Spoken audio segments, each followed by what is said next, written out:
From Square 2, this is What's Wrong with Revenue.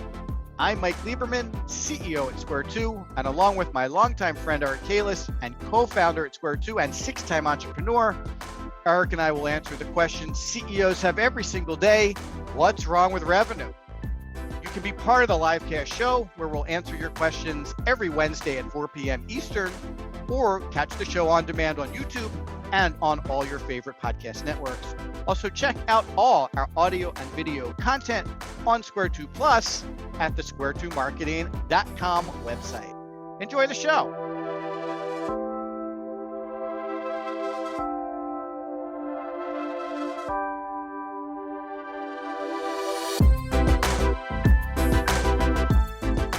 Hey everybody, Mike Lieberman, CEO and Chief Revenue Scientist here at Square 2 Marketing, and I am the lucky host of What's Wrong with Revenue podcast, videocast, livecast. Thanks all for joining. Today's episode is about the sales process. And Eric, welcome back to the show. I know that you've had this date circled since we started the show. The sales process show has been at the top of your list of exciting things to do with this platform. So I know you're excited to talk about everything sales process today, right? Eagles Super Bowl sales process livecast right there. Exactly. Awesome.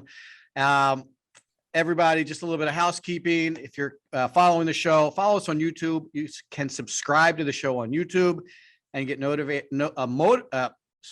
can get notified when we post new shows. Also, the show is available on all your favorite podcast platforms, iTunes, Spotify, Podbean, Stitcher. We also host the show on our website. The What's Wrong with Revenue page is at the bottom in the footer.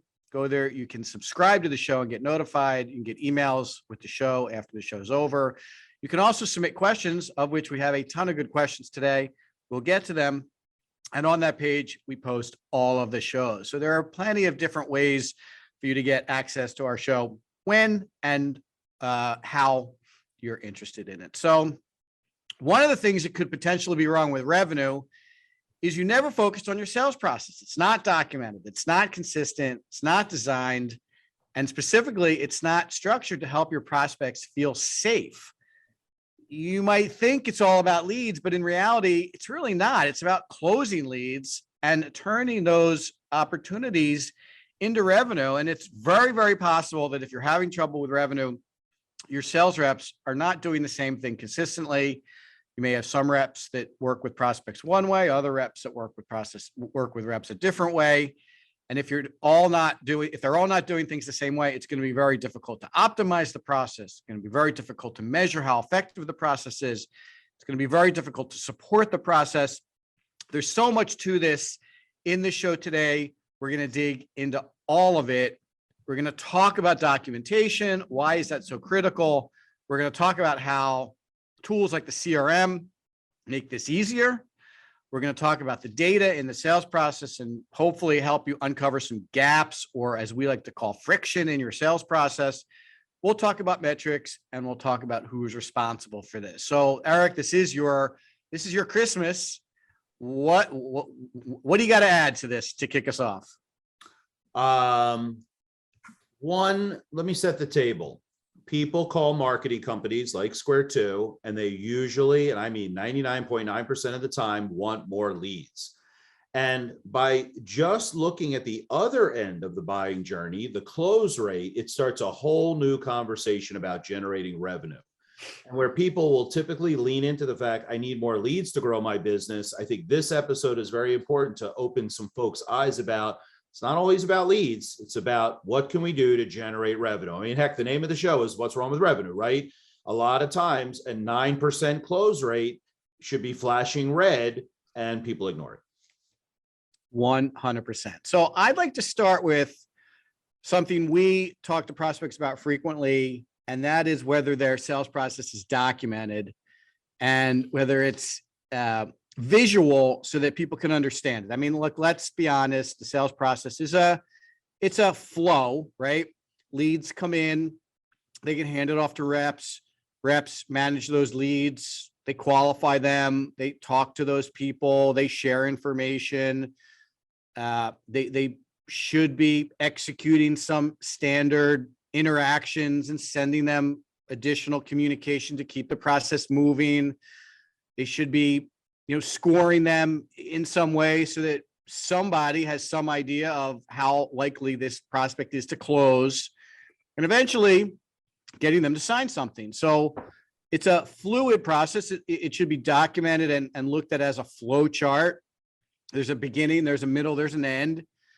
And we talk to clients very frequently about documenting in a visual way what that sales process looks like. So let's talk about that a little bit.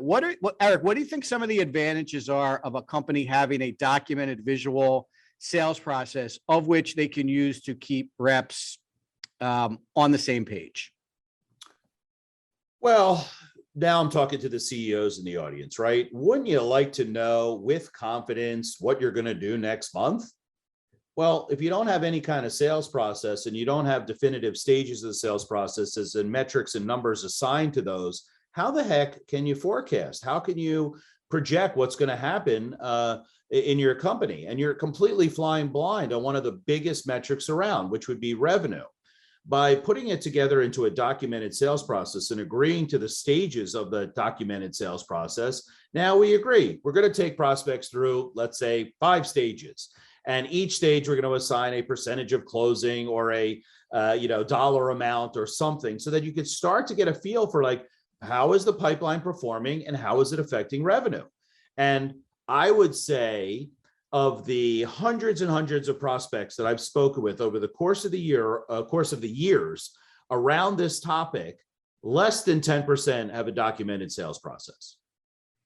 Yeah, I can answer your question. I know how people do it without any kind of process. The sales team gets together and either sales leadership or the CEO says, okay, tell me how we're doing this month. John, how many are you going to close? Who you got that's hot? What percentage do you think it's going to be?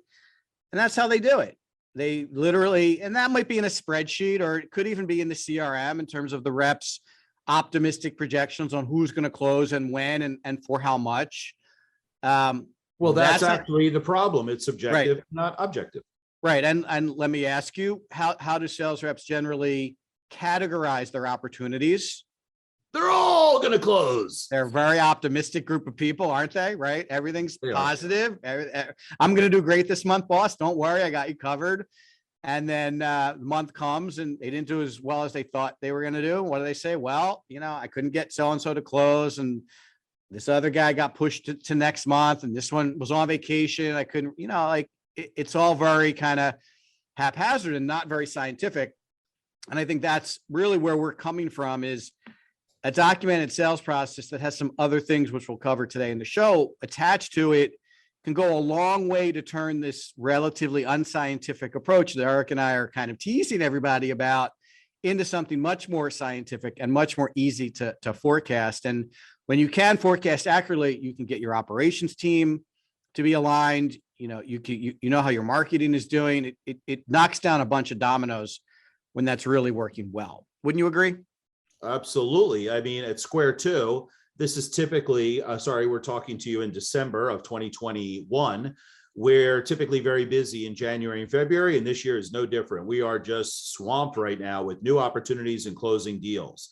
So by having a documented sales process, Kristen, our COO, has visibility into what are the percentages of deals that are going to close. And she is now preparing for January 22 days in advance to make sure we have the right staffing and the right people and the right resources and maybe a contractor or two if we're super busy.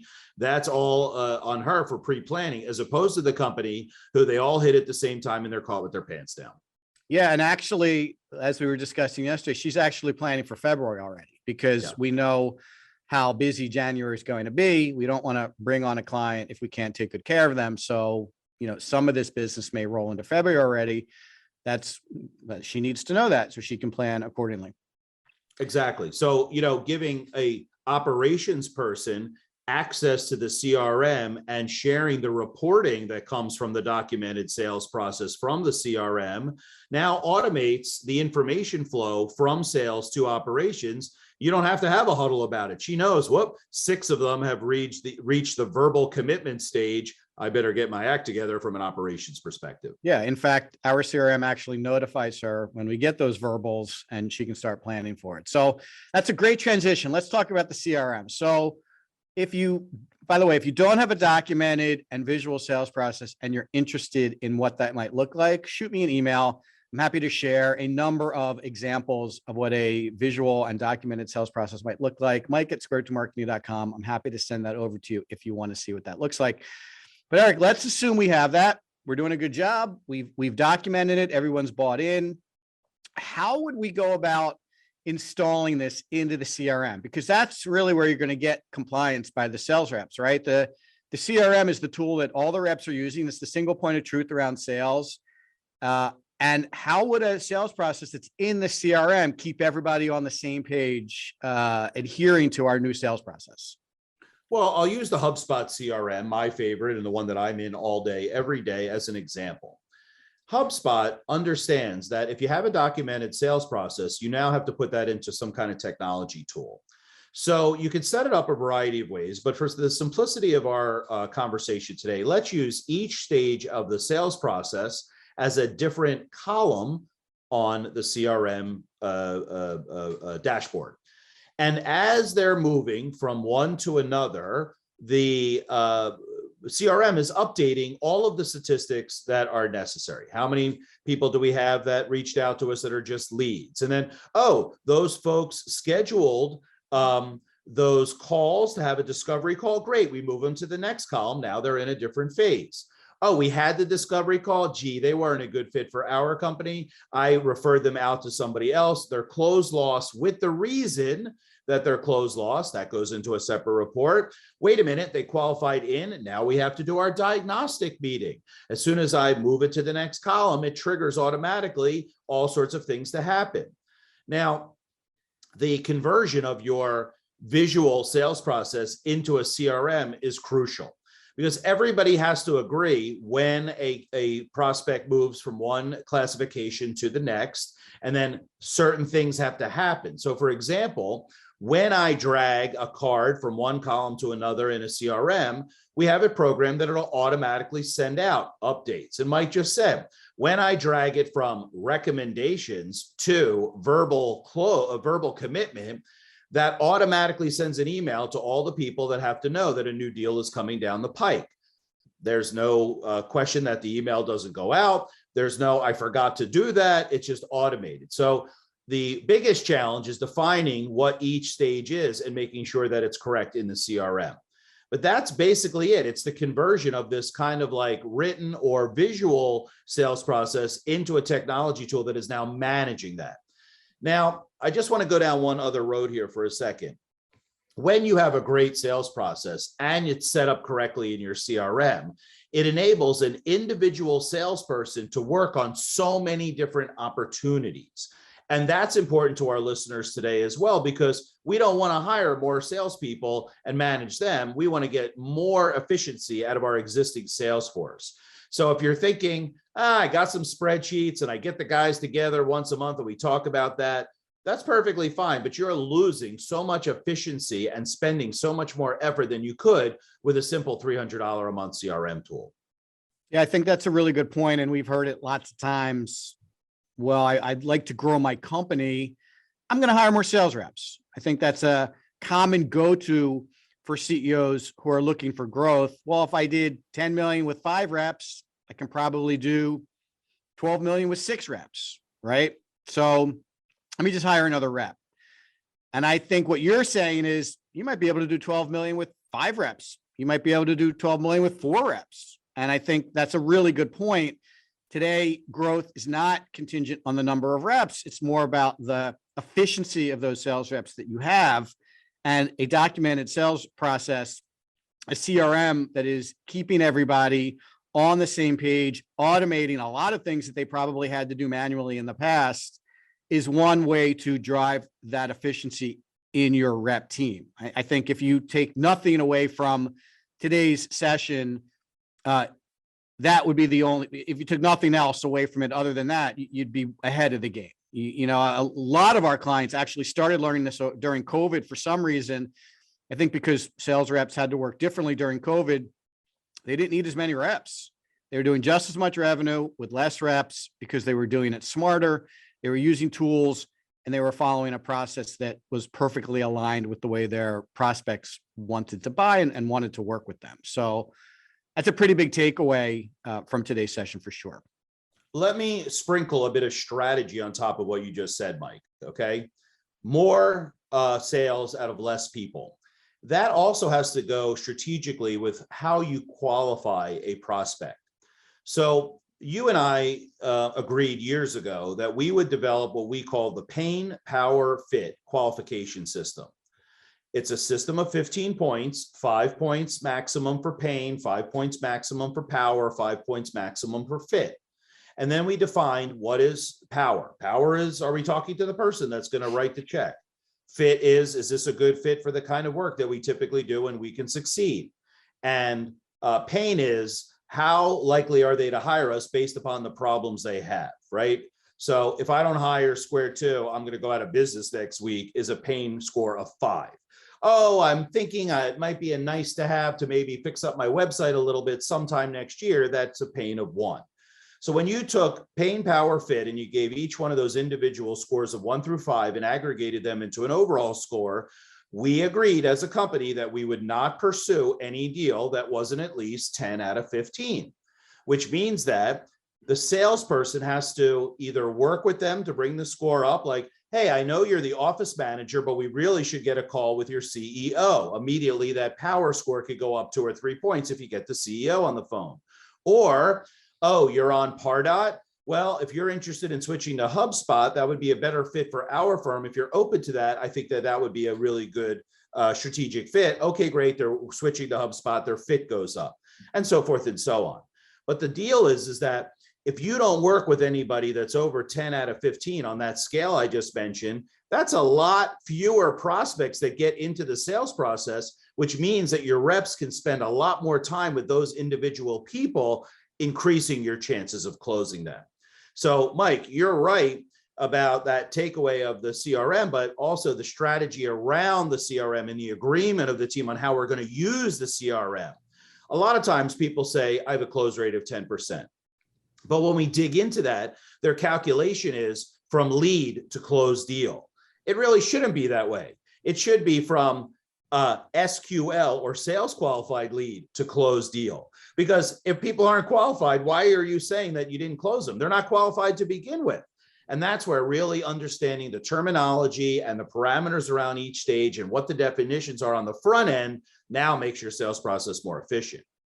I would say honestly that 8 out of every 10 leads that we get at Square 2 qualify out, meaning I try to refer them to another firm that would be a better fit for what they're looking for, which leads that I could only work on 25% of the, no, 20% of the overall leads are the ones I'm working on, not 100%. Now I really do need more people, which would just be a waste anyway, because 80% of those leads are unqualified. Yeah, that makes a ton of sense. There's a lot of qualification methodologies out there that people might be familiar with. Like BANT is another one. You know, Pain, Power, Fit is something that I learned a long time ago from a sales executive that I worked with that we just brought over here at Square 2. It's almost similar in its concept to BANT. It's just maybe a little bit easier for us, but it's a good point. And just to add a little color to that, you know, if something, whatever your threshold is for a rep to follow up on something, it doesn't necessarily mean it's not a good opportunity. It just means maybe that it's not a good opportunity for that rep at that time. So, you know, in our case, if something scored a 9, we might continue to market to them. It just doesn't mean, it just means Eric's not spending any time, his personal time on it. So it's not as if it's a bad opportunity. It's just not an opportunity that warrants a sales rep's time. So, you know, consider that too.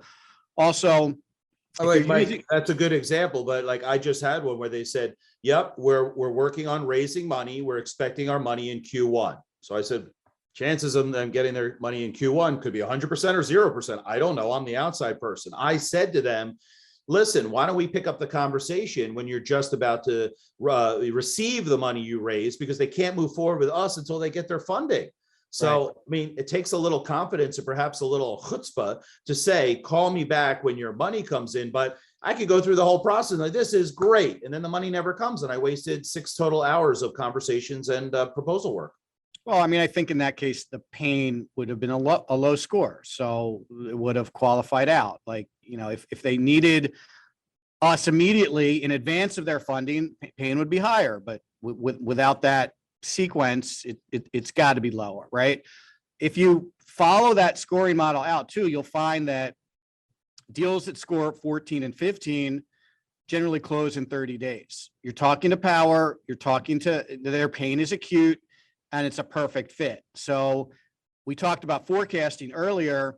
There's another data point that helps forecast too. If I was the sales manager and I was even sitting around with a group of sales reps and I was asking them about their opportunities, if I'm using the scoring model that Eric shared with you, I'm not even really interested in anything that's lower than 14, right?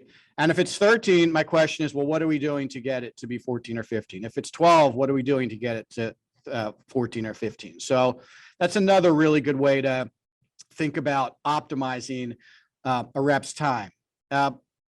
Also, we didn't really talk much about this, but the sales process really has a couple of very simple objectives behind it.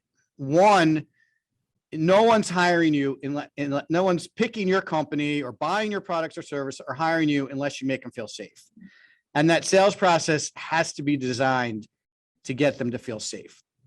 And if there aren't the right touches, if there's not the right content, if there's not the right information sharing, if you're not asking the right questions at the right time, if you haven't married your process to the way they specifically want to buy or the process that they want to go through, you're going to run into issues with getting them to feel safe. And you may not even know that you're putting these roadblocks up. For example, if you don't have if your close rate after you submit a proposal or an agreement or a contract is low or elongated, it could be that your contract's just very legal. And when they look at it, they get uncomfortable. They get anxious. They get nervous. They need someone who has more of a legal acumen to look at it because the business people just are not comfortable reviewing it. You might feel like, hey, this is my contract and this protects me and I need this. That's all fine. But understand that could be putting up a lot of friction and roadblocks in your sales process and making it more difficult for you to close more deals. So again, that's a lens that I would suggest you look at your sales process when you're starting to put it together and starting to use some kind of scoring to decide who's qualified and not qualified. And the next topic we're going to get into pretty quickly is data and metrics. If you are managing a sales process properly and you do have metrics associated with it, you may uncover that there are steps in the process that are not working like they should be, like the one I just described. So I want to talk about data and metrics a little bit, Eric, and then we're going to get some questions because we have a lot of them and I want to get to all of them. So what kind of data should people be considering when it comes to evaluating their sales process? And where do those metrics come from? How should they be tracking them? How frequently should they be looking at that data? Give us a little bit of your riff on that side of things. Yeah, so the sales team can't do their job unless they have opportunities, right? So how do we put metrics to opportunities? The first thing is the marketing team has to be generating qualified leads. Now, those leads are not always sales qualified, but that would be the first metric, right? In my agreement with the marketing department, they promised to give me 50 qualified leads a month. Okay, great. Number one, are those leads qualified or all 50 qualified? Let's say that 45 of them are. Great. That's enough for me based on historical numbers to then get to my number. Okay, I got 45 leads. How many of those, when I put them through the first call, qualify them in? So the first step would be I reached out to a sales opportunity. I had a call and how many of them qualified in? Because we got to know what the funnel looks like from beginning to end. The sales process has a metric assigned to each stage. So all of a sudden, if I have a bunch of leads and I had discovery calls with each one of those leads and really only 10% of them qualified in, I got to go to work with my marketing team to say, hey, you're attracting the wrong kind or not enough of the right kind of leads for me. So that's the first metric, because if I don't have enough qualified sales opportunities, there's no way that I could hit my revenue quota. So that's number one. Number two is, now that I are a sales qualified lead, how many of them are engaged from a, we put our hand up because we want to work with this prospect, and the prospect says, we want to work with you. So they could be qualified. I could be pitching a giant company, but they have no real interest in working with me. I got to figure that out. How I figure that out also is another metric with days. How many days does it take for them to schedule the next meeting, the next call? So I sometimes look at that. When I know that someone is like hot, and I send them, here 3 times we could schedule our next meeting, and they reply within the hour, man, that's a good lead. Their pain is acute. They like what we said on the first call. So I'm looking at days in between the meetings. Now, the CRM can help you with that because it knows how many days were in between when you move the card from one category to the next. And we could say, oh, our average days in between the categories is 30 days. Oh, that's too long. Let's see if we could really move that down. And that's when you come to the table to now brainstorm. So I'll give you a quick personal example. In between the time we gave our prospects at Square 2 the final recommendations, and then we were waiting for it to close, the days were like numbering like 20 or 30 way back when. Do you know why? Because they were all asking for references. That's the point where they want to talk to the references. Now, the references don't answer their emails, or they don't answer their phones, and they sometimes, will be a little bit on vacation or whatever, and it's just bogging the process down. So I believe, Mike, you came up with the idea for the reference reel. We got about 20 of our clients. We sent them cameras, or they did it on their own cameras, I can't remember, and they recorded video testimonials, which we then stitched into about a 2.5-minute reference reel. Now, after we give them the recommendations, we send them a link. Hey, here are some clients just like you.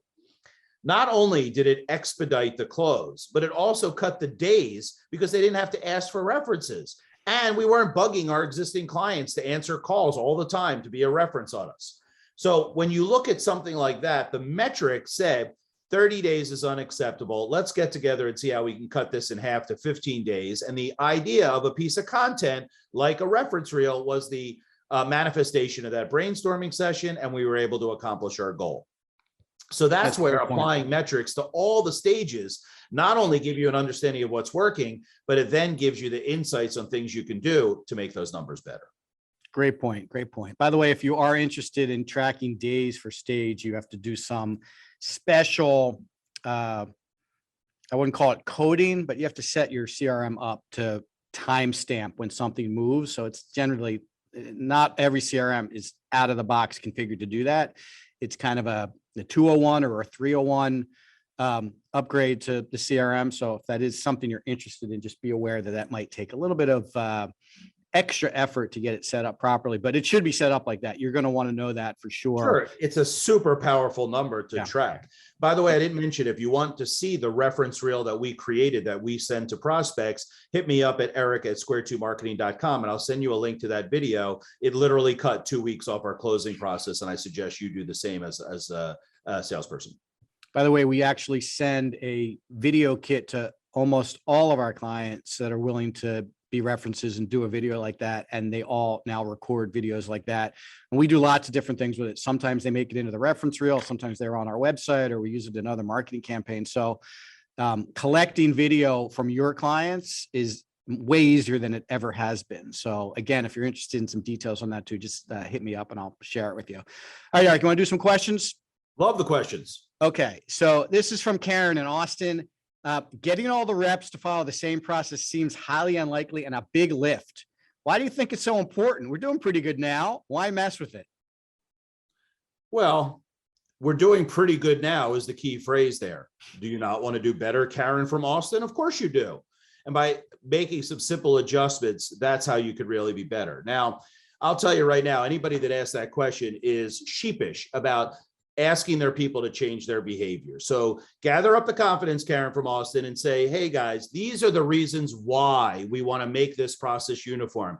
These are the reasons why. Let them understand. Now, to be honest with you, Karen from Austin, Not going to get all of them to agree, because Tony's been with us 17 years and he hits his quota most of the time, and he's a nice guy, and we don't want to change or rock the boat, especially now in a time where it's tough to get new people on board. But I got to tell you, you got to do the hard work to make sure that you have standardization on your sales process so that you can get all the benefits that we've been talking about in the first 30 minutes of today's live cast. Awesome. All right. I got a question from Mark in Philly. He's a local guy. Can you give us a few specific examples of how technology would help us stick to a designed sales process? Sure. So in the CRM, there's reporting that goes on. Mike, even though he's not in sales per se, is privy to everything that I'm doing on the other side of the fence, because we've set up notifications on different activities or stages. So for example, if I pull across one and it's closed lost and it doesn't seem right, Mike is saying to me, hey, how come we lost that one? And then I could give the reasons. So, technology enables us to have communication, automated communication amongst the key stakeholders in a company to really understand. Now, I actually might not even be aware of things that are going on, but someone objective might say, gosh, Eric, I got a lot of these that you put in the stalled column. What the heck is the stalled column, and why are we even using that? I put it there when someone says we won't be ready for 6 months to do that. And then I set myself a reminder to follow up, and I set an automated email as a task for 5 months from now, because that's what they requested. Actually, I do it 3 months, even though they said 6 months. And the point I'm trying to make is that by doing that, maybe that's not the right technique. And other people that are watching what's going on from a metrics and activity point of view through the technology can say, hey, let's eliminate the stalled column. And here's what we could do to say these people that are on 6-month call me back kind of systems, we could do something different. I don't know. I'm just making it up. But the point I'm trying to make here is that technology gives us insights. It gives us data. It gives us all sorts of uniform and standardization, like Karen from Austin just received. And that's why I think it's so critical that technology has to be implemented. Yeah, I'll give you a couple examples too, Mark. So so if we can back up just a second, you want your prospect. Okay, every company has a limited number of prospects. No company has an unlimited number of prospects. So the goal of the sales process is to get as many of those sales leads to become customers, right? And I'm agreeing with not all of them are going to be qualified. So I guess it's getting the most number of sales qualified leads to be customers. In order to do that, you have to have the best, most optimized process, okay? You have to design that process. So to answer your specific question, an example of how technology helps you stick to a process is when you know that after your initial in-person conversation, sending the following email with the following piece of additional education or information moves a prospect along more frequently than any other email or any other piece of content, you want every single sales rep to send the exact same email with the exact educational content at exactly the same time. And I'm simplifying this because obviously if you're talking to a CFO, you would send the CFO email on the CFO content. If you're talking to the CEO, you would send the CEO email on the CEO content. But you get where I'm going. There's very specific designed steps that are taken, designed tools that are used, designed communication that gets sent out. You don't really want a rep to rewrite that email every single time they're done with their first call. You want them to go to a drop-down list, pull down the right email, attach the right file, and send it along. Because everyone in the entire company knows that that motion produces the best result.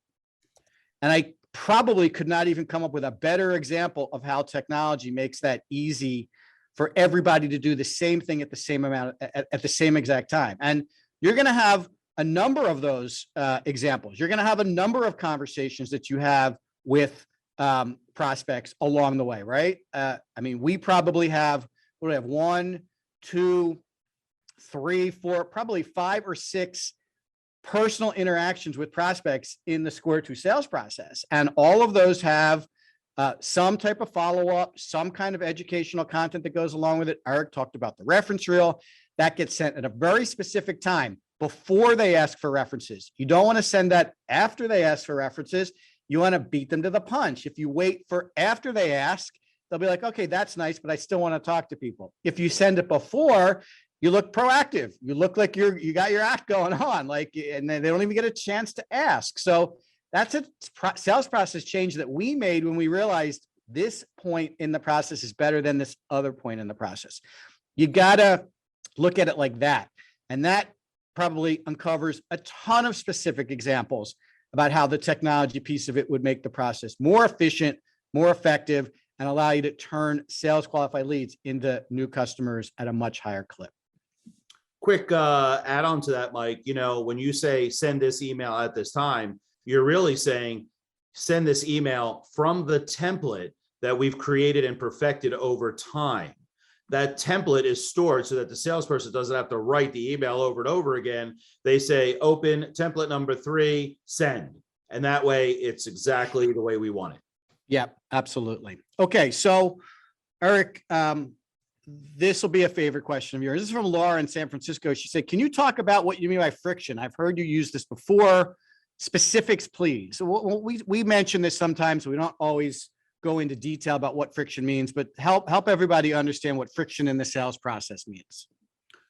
Well, the definition of friction is two things rubbing together, right? The two things rubbing together make a moving object slow down, right? Because we want it to be smooth without rubbing against anything, so it goes as fast and easy as possible. And I think a great example is the one you used before, the agreement. We used to have a lot of friction when we sent the agreement because it was 20 pages that was developed by an attorney. Then when we saw how long it took to come back because of the friction, now I got to get legal involved. Now I got to schedule something with my attorney, right? All those things were friction, slowing it down.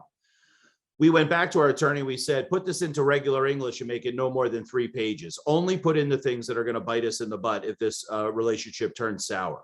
And we also said to ourselves strategically, listen, if someone wants to not pay their bill or basically screw us, they're going to screw us whether the document is 20 pages or 3 pages, right?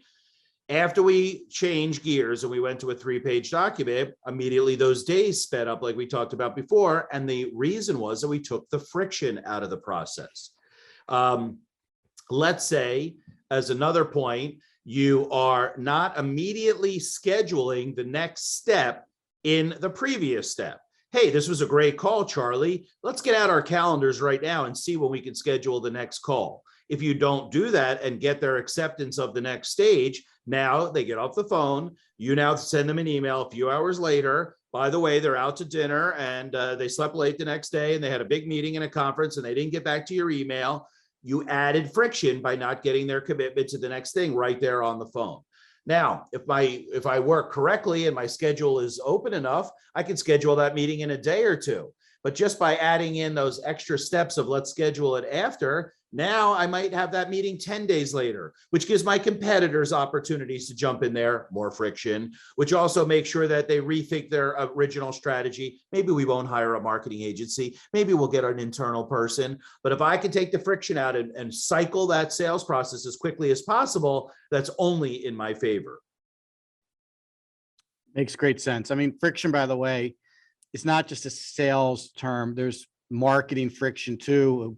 A common example is if you're going to make someone fill out a form on your website, as opposed to just give them the content, so gated versus ungated, there's friction in the form fill process, right? I gotta give you my information.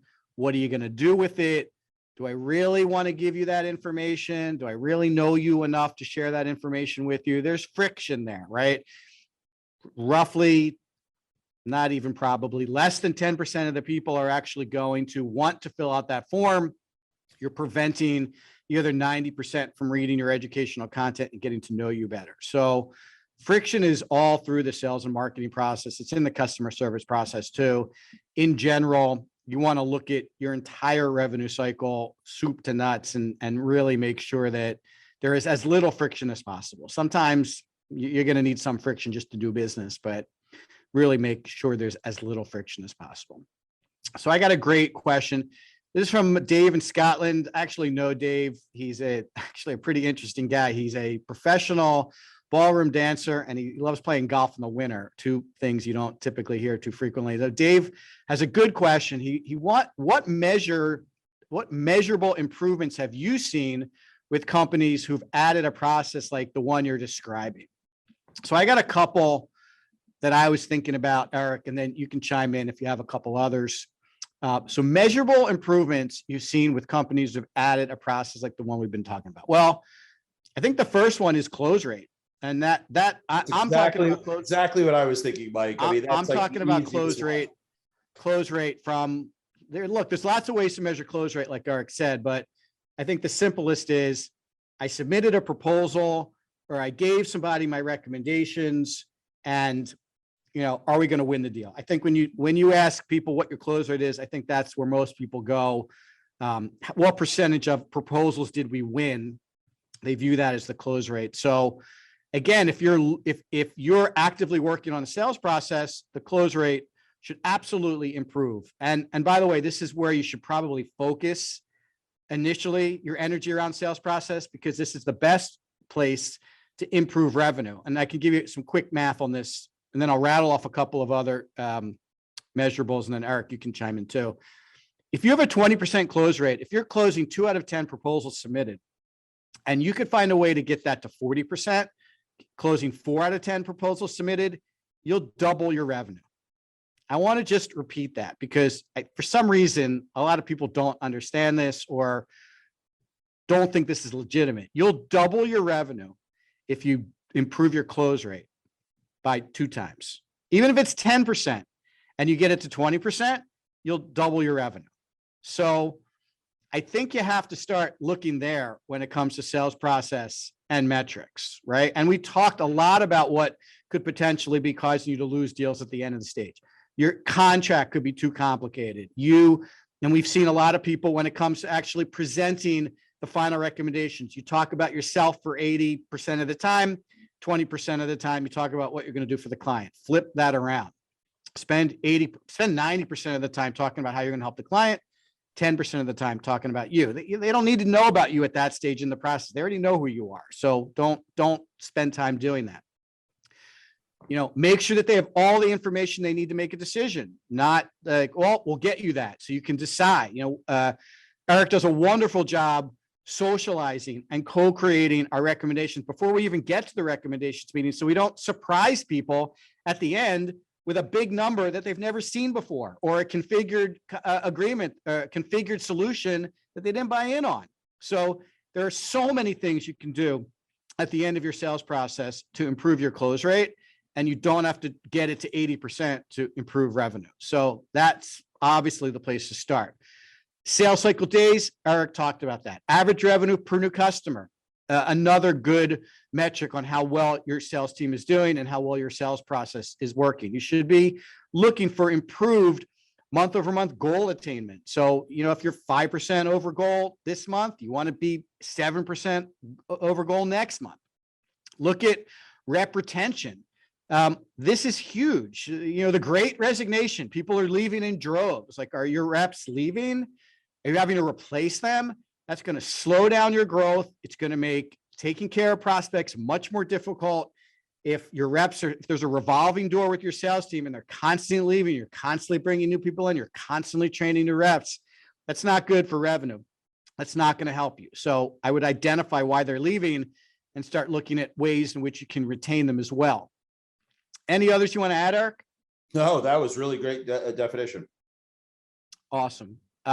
And again, that's really scratching the surface. I mean, you could look at conversion rates every step of the way and whether those are reasonable or not. And like we've said in other shows, I wouldn't worry too much about any kind of averages. I would just baseline this out for your company and say, our conversion rate from one deal stage to the next deal stage is X, and we want to just make it better next month, right? So if it's 50%, let's try to make it 55%. If it's 80%, let's try to make it 83%, right? The higher up you get, generally the harder it is to drive improvements, but simple month over month, modest improvements, when you add them all up by the end of the year, you're going to be killing it. And this is something that a lot of people tend to miss, I think. All right, let's see. A couple more questions here. Let's see. I'll skip that one. That's a good one, but maybe we don't have to cover that. Okay, this is actually we talked about that too. All right, here we go. Okay, so this circles back to something we talked about a couple shows ago, sales operations, right? So this question is from Lindsay in South Carolina. Can you give us a high-level job description of a sales operations role? And I think this is interesting because the sales process concept is something that sales operations should own. So we talked about sales operations before. It's someone in the company who is responsible for kind of supporting sales from an operations perspective. They're intimate with the data. They're intimate with the technology. They're making the optimization upgrades that we've been talking about. They're getting feedback from sales on what's working and not working. They're interacting with sales leadership to provide insights into what's working and not working and get leadership on board with some of the changes that might be recommended. So in terms of a high-level job description for someone in this position, I think they have to have a systems and a process mentality. And there is a certain personality for people that think about process. A lot of those people have engineering backgrounds, believe it or not. And this might sound weird for sales and marketing, but when Square 2 runs into potential prospects who used to be engineers, they tend to be good clients of ours because we think in a very systems and process oriented way. First, we have to do this, then we have to do that, then we have to do this, then we have to do that. Engineers tend to like that, which is similar to what you would want in a sales operations role. You want people to be very oriented to following instructions and creating instructions and following process and optimizing process. So, a high-level job description would probably be someone that maybe spent some time in sales, understands sales, maybe someone in marketing who is very closely aligned with sales. But I think primarily they have to have this orientation around process, wanting to install the process, being comfortable enough with technology to use the technology to support the process. And then they have to be really good at communicating the whys behind that to sales reps. Sales reps, I think in general, and I know I'm probably kind of, stereotyping sales reps or generalizing sales reps, but they're pretty independent generally. I think you go into sales when you feel like you want to just do your thing and not be bothered too much by other people in the organization. And a lot of what we're talking about today is a little contrary to that. So you're going to need someone that is able to sit down with the reps and explain to them what's in it for them. That's generally also an alignment with a sales rep's personalities. What are they going to get out of it? And there's a ton they get out of this. So if someone can communicate that to them effectively, they're going to become your champion as opposed to, an obstacle in terms of getting some of this done. You want to add anything to that? Well, I like to frame it in buckets of high payoff and low payoff activities. And I don't mean, busy work. For a salesperson, the highest payoff activity is working with the prospect, asking questions, strategizing on the solution, communicating. Low payoff activities for salespeople are setting meetings, creating proposals, and doing follow-ups. And that's where you have to look at it. Now, an engineering type person in sales operation, a high payoff activity for them is executing a defined process, right? They're excited about that. They're not excited about going to a networking event with meatballs on a stick and glasses of wine and meeting lots of people to turn them into opportunities. So it's a nice complement between what brilliance lies in the salesperson and what brilliance lies in the sales operations person, and then putting those two together to get maximum results. That's a great point. And who's going to turn down meatball on a stick? Everybody loves meatball on a stick. Love a good meatball, except for the little lamb chop. That's a little better. Yeah, but you don't get those nice lamb chops at those networking events. No, you get the meatball on the stick. That's what you get at the fancy wedding, the lamb chop. That's right. Yeah. All right. I got one more question here and then we'll wrap up for the day. And this is a good one. This is from Ron in DC. How important is alignment with marketing when you talk about sales process improvements? So you want to share a little bit of your thoughts on that? Yeah, I mean, we've talked many times and written a whole book called Fire Your Sales Team Today about sales and marketing alignment. It is critical. And the reason I like to lean into the revenue department is because if you get away the silos that are typically found in sales and marketing and you put them together into one group, now the marketing people are vested in the idea of how can I support the sales team to close more business and we all generate revenue. Alignment has to be tight. So let's go back to our reference reel conversation. You and I didn't say, okay, Mike, get your camera out. We're going to drive around the country and do that. We're going to say, hey, marketing, this is what we need to help us here, right? We need a reference reel with 20 clients, each with a 30-second clip talking about how great Square 2 is so people don't have reference calls. And marketing says, yes, I understand how that piece of content could really help close the deal. We'll work on that and we'll get it to you. And then you promise to use it in the process. And we're all working together. We're all aligned, as your question goes, in order to get to the ultimate goal, which is revenue. So for example, if we're now going into a new vertical, right? We want to attack Midwest manufacturers, but we don't have any assets that talk about our expertise in that. I have to go to marketing and say, hey, marketing, I need a landing page. I need a case study. I need a infographic that will help me explain why my company should be the obvious choice for you to hire in this scenario. Or it could go the other way. Marketing, which typically is controlling the data, C2 episodes ago, they could say, hey guys, we see that there's a big gap between when you give the proposal and when the people sign. What could we do as marketers to help you close that gap? So they're looking at the data and then suggesting things to the salespeople. Once again, alignment is critical. So I wish, and I don't think it's going to happen in my lifetime, that we could get rid of sales and marketing and smush them all together into revenue. One revenue department would be completely aligned on generating the revenue and supporting each other because we understand that everybody has different jobs within the revenue department. My job is to generate leads. Your job is to close leads. Let's work together to get it all done. Yeah, I mean, we are seeing more chief revenue officers, I think, than we've seen. I know, but to be honest, I agree with you on that, but I think sometimes it's in name only. And we're starting, you know what I'm saying? Like, hey, we'll get a chief revenue officer. We used to call it the VP of sales, but now we're going to call it chief revenue officer because that's hip. Yeah. I think you're right, but maybe that's like one step in the right direction. Right? I think it's in a great direction by putting just revenue as the focus of that person's title, who's typically going to be either C-suite or senior leadership. It's a huge step forward to thinking differently about the siloed sales and marketing problem. Yeah, I agree. I mean, if you would just tuck the marketing team under them, you'd probably be better off as well. But it depends, Mike. It depends, because if it's an online business, then sales should tuck under marketing. Yeah, sure. Why not? Awesome. Thanks, Eric. That was amazing. We got to all the questions and really appreciate everybody submitting questions. It makes the show great when we can answer your questions. So thanks everybody for joining. Stay tuned. Next week, episode 15, we're going to actually go and do a deep dive into the CRM, because we talked a little bit about the CRM today, but we're not really doing it justice. And our episode next week is to really go into a great degree of detail into how the CRM can actually help you improve revenue. We'll have some very specific examples, and we'll talk about some of the very specific advantages to having a highly functional, highly organized, highly effective CRM to help you drive revenue. So thanks everybody for attending. Check out the show on YouTube. We will post it later today, first thing tomorrow. Check out the show on our website, What's Wrong with Revenue, bottom of the page in the footer of the Square 2 Marketing website. And very likely tomorrow, this episode will be on all your favorite podcast platforms, Stitcher, iTunes, Podbean, and I know I'm forgetting one. And the fourth one.